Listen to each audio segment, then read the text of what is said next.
The champagne was still fizzing when she handed me the bill. $12,000. My name, printed at the bottom, scrawled in blue ink like a punchline. It felt like a bad joke I didn't get. A bad punchline to a story I didn't ask for.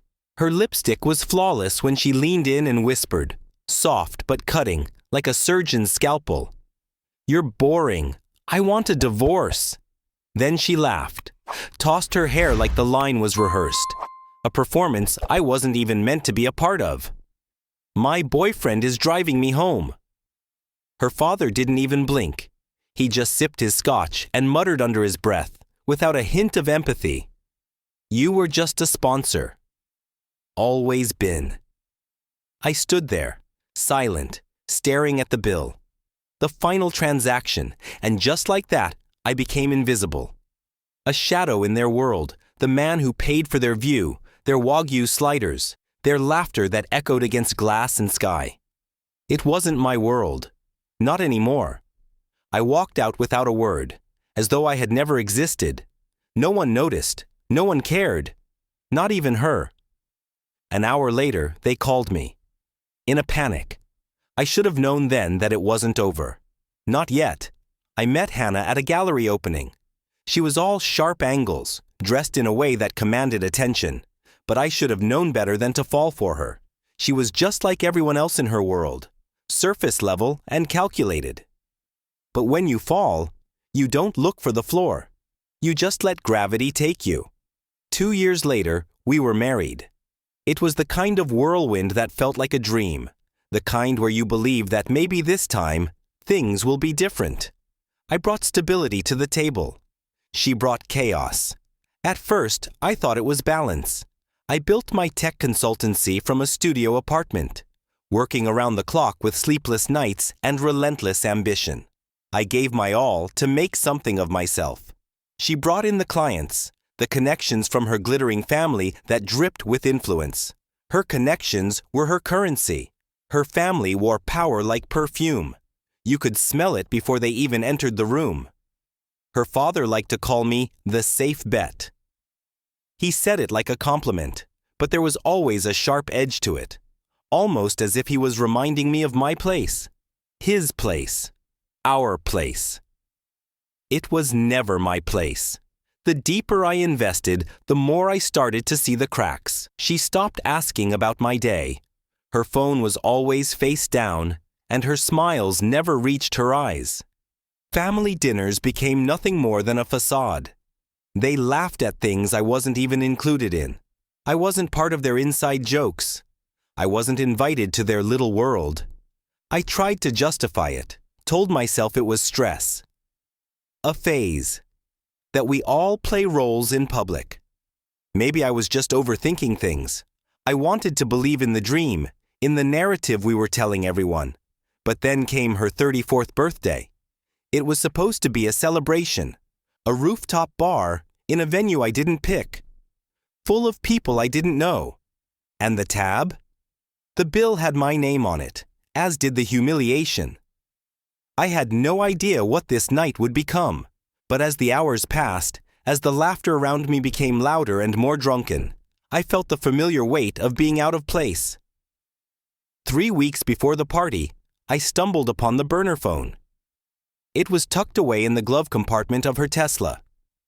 When it lit up with a preview message, I could feel the blood drain from my face. He's so clueless it's almost fun. I didn't confront her. I didn't say a word. I just observed. She started staying out later. New lingerie I never saw. Gym appointments that didn't show up on our shared calendar. Then there was the boyfriend. I learned his name. I tracked his every move.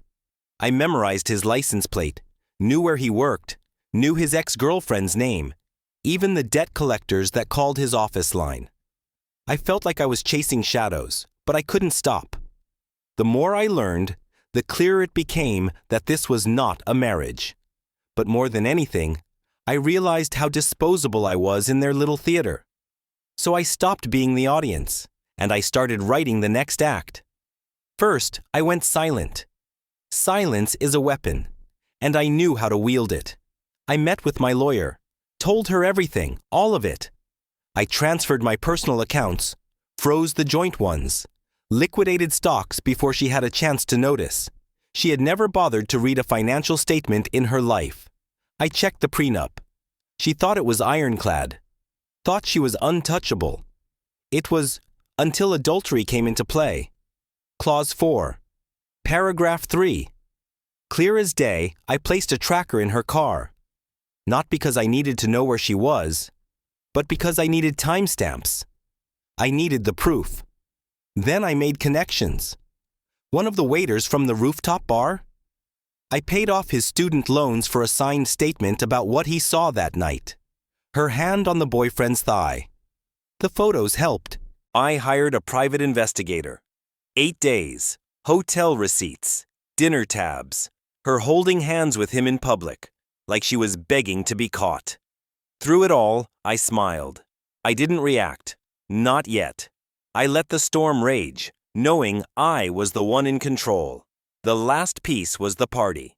I made the reservation, paid the deposit, confirmed the guest list, and I included 2 off-duty cops and my lawyer's assistant. They mingled just fine. So when she handed me the bill that night and served me the divorce papers with that smirk, I signed it, smiled. I left the bar, and I drove 2 blocks away where I parked, waited for the inevitable. 10 minutes later, I received a text from the building manager. It's done. Here's what they didn't know. Hannah's boyfriend had parked in the valet circle. His license was expired. His registration belonged to a completely different make and model. The cops noticed.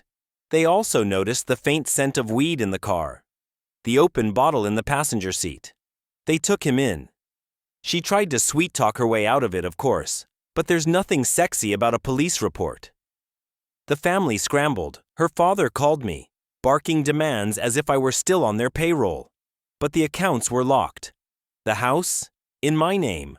Her car, leased through my company. Her phone, disconnected. The platinum credit card she loved flashing, declined by morning. By the time the story hit local gossip blogs, socialite caught in rooftop meltdown as boyfriend arrested. I was already in a meeting with the divorce mediator, sliding over proof of infidelity. A clause that left her with nothing, not even alimony. The final confrontation came in silence.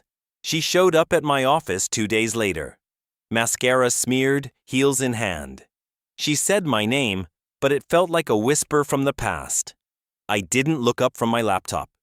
You ruined me, she whispered, her voice cracking with emotion. I finally met her eyes. Calm. Cold. Finished. No, you did that. I just signed the invoice. She opened her mouth, but the words never came. She left. There's an art to betrayal. But revenge? That's architecture. Careful, measured, beautiful when it's done right. She thought I'd explode, beg, cry, break. But I was never the fool, just the financier. And every cent bought clarity. Now when I walk into a room, I don't carry anger, just knowledge. And the peace that comes from knowing. The bill always comes due. And I don't leave tips. The days that followed her departure were strangely calm, even though everything had fallen apart. It was as if I was floating in a haze, observing from the outside, knowing that the storm I had set in motion would soon wreak havoc. The first few calls were predictable. Her father, furious, demanding access to the accounts. Her mother, asking if there was any way we could fix things, all masked behind their polished voices. But the coldness was palpable. They weren't asking for reconciliation. They were simply trying to hold on to what was theirs. I didn't respond to any of them. It was over. I spent the next couple of days in meetings. My lawyer and I were finalizing everything. Every step meticulously calculated. Every detail of the divorce carefully mapped out. It wasn't about revenge anymore. It was about justice. About taking back control. I felt a strange sense of satisfaction. It was like watching a carefully laid plan unfold. every piece of the puzzle falling into place. I had been the man they took for granted, the one who was always paying for their indulgence, always in the background. Now I was the one holding the strings. The one who controlled the narrative. In the weeks that followed, I got the calls I expected. The media attention was relentless, and Hannah's family tried to spin the story. But the facts were out there now. They couldn't hide it. The photos, the receipts, the private investigator's report. The whispers and rumors grew louder. Social media posts tagged her with things like rooftop meltdown and scandalous wife. The world was watching. She tried to salvage whatever dignity she had left, but the damage was done. The more she fought to restore her image, the more she lost. In the end, it wasn't about her anymore. It wasn't about me, either. It was about the price that had to be paid. But the biggest shock came when I received the subpoena. She was suing me. Not for money. Not for anything I had in my possession. She was suing me for something far more dangerous. She was suing me for the destruction of her reputation. At first, I thought it was a joke. How could she possibly think she could win this? After everything, after all the evidence I had? I laughed, but as the days passed, a different feeling crept in. This wasn't about money. This was her last desperate attempt to turn the tide in her favor. She thought she could come after me with the only weapon she had left. Her story. Her carefully crafted image. It made me sick. The nerve. But it also made me realize something. The game wasn't over yet. In fact, it had only just begun. I had a choice. I could let it go. I could give in, as I had done for so long before. Or I could finish what I had started. I chose the latter. I called my lawyer the moment the papers arrived. The strategy was simple. We'd turn her lawsuit against her. If she wanted to fight, then we'd fight. But this time, I wasn't playing by anyone's rules but my own. I spent the next few weeks preparing. My private investigator went back to work, digging into every facet of her life. I hired new people, all of them experts in handling high-profile defamation cases. The moment she thought she had the upper hand, she'd realize that I was 10 steps ahead. What she didn't know was that the media had already turned on her. The people who had once praised her for her charm, her beauty, her family's wealth, they were the same ones now tearing her apart. Her socialite friends, her connections. Everyone was distancing themselves. Slowly, the walls started to close in on her. And then, I got a call. It was from her lawyer. "We want to settle," he said, his voice low and tense. "You'll get a payout, and we'll stop the lawsuit." She wants to avoid more public humiliation. I could hear the desperation in his voice. I paused. "Tell her no," I said coldly. "Tell her I'll see her in court." And just like that, the final act began. The courtroom was tense, the air thick with anticipation. The media had been tipped off. The press filled the seats, cameras flashing, eager for the spectacle. I walked in, calm and collected, a sense of clarity in my every step. This was no longer about personal revenge. It was about winning, about finishing what I had started, not out of anger, but out of necessity. Hannah looked different. Her hair was styled to perfection, her makeup immaculate, but her eyes, there was something lost in them now. She had become a woman who no longer had control, a woman who had underestimated the lengths I was willing to go. Her lawyer spoke first, presenting their case with all the flair of a practiced performer. He spoke of betrayal, of shattered trust, of a husband who had destroyed everything she worked for. I listened in silence, not giving away anything. It wasn't my job to respond to their accusations. But when it was my turn, I didn't hesitate. I presented everything. The photos, the receipts, the testimonies, every little detail that would reveal her lies. I let the evidence speak for itself. And then, the bombshell. I revealed the last piece of the puzzle. The missing piece that would finish the story. The text messages between her and her boyfriend. The ones that had been sent right before her birthday party. The ones where she told him about the surprise she had planned for me that night. It was all there, in black and white. I didn't need to say anything else. The silence in the room was deafening, and that was the moment it all came crashing down. The jury didn't even need to deliberate. The case was over. The aftermath was swift and brutal. Hannah's reputation was irrevocably destroyed.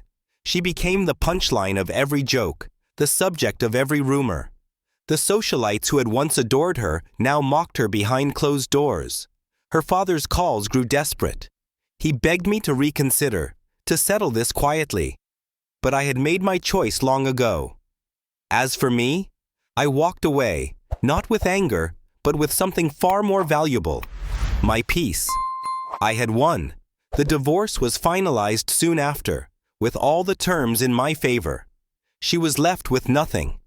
Not even the ability to draw on my name anymore. And I moved on.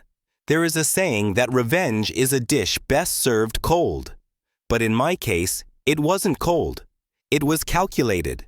It was measured. And it was perfect. Now, when I walk into a room, I don't carry anger. I carry something far more powerful. The knowledge that everything comes full circle, and the peace that comes from knowing the bill always comes due, and I don't leave tips.